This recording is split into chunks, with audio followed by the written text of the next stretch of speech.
On Thursday, June 5th at around 6 p.m., dispatch received multiple reports of a fire in the area of Kent Street and Hafen Ranch Road. Nevada Highway Patrol was the first to arrive on scene and confirmed that the blaze involved a structure fire that was quickly spreading to additional structures on the property. While crews initiated a defensive attack, exploding ammunition and propane tanks could be heard from a mile away. Residents parked along Kellogg Road and watched in shock as flames extended from the structure, reaching 15 to 20 feet in the air. News 25 spoke with Fire Chief Scott Lewis to learn more about the incident and emergency response. Last night, Pahrump Fire Rescue was dispatched for a report of an unknown type fire in the area of Kent Street and Hafen Ranch Road.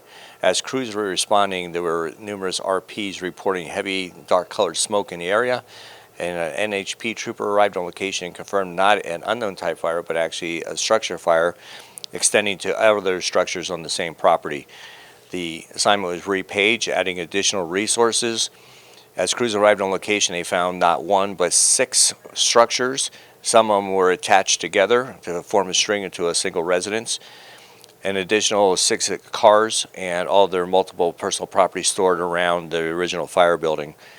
Crews found that there were no fire hydrants in the area. There was a long, narrow driveway that was unimproved. It was also tree-lined, which created a very narrow way for our apparatus.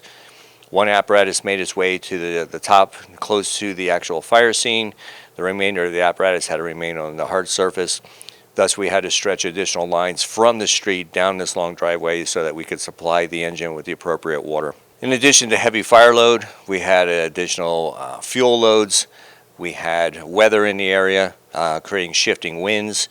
We had explosions. We had discharging ammunition. We had venting propane. So it was a very dynamic scene, and we placed it at a high risk. We utilized large master stream devices placed on the ground in order to effect the suppression, which meant that we had to have larger hose lines coming down that narrow driveway in order to supply that original engine. Crews had the fire under control in less than an hour. There were no injuries. The fire is under investigation. The crews made good effort. We had assistance from the Sheriff's Office and NHP, who helped protect us with the pedestrian and vehicle management that was in the area. And overall, it was just a good job done by the crews. But again, a very significant fire event that has now occurred for several weeks in a row, mostly nearing the weekends. We remind people no unauthorized controlled burns. We're in a moratorium, number one. And number two, no unnecessary ignition sources outside the home that could cause such fires. Keep your properties clear as much as possible and make sure fire department has good access to get onto the property so that we can get there timely, because every second counts when these fires are growing, and especially wind driven. Thank you.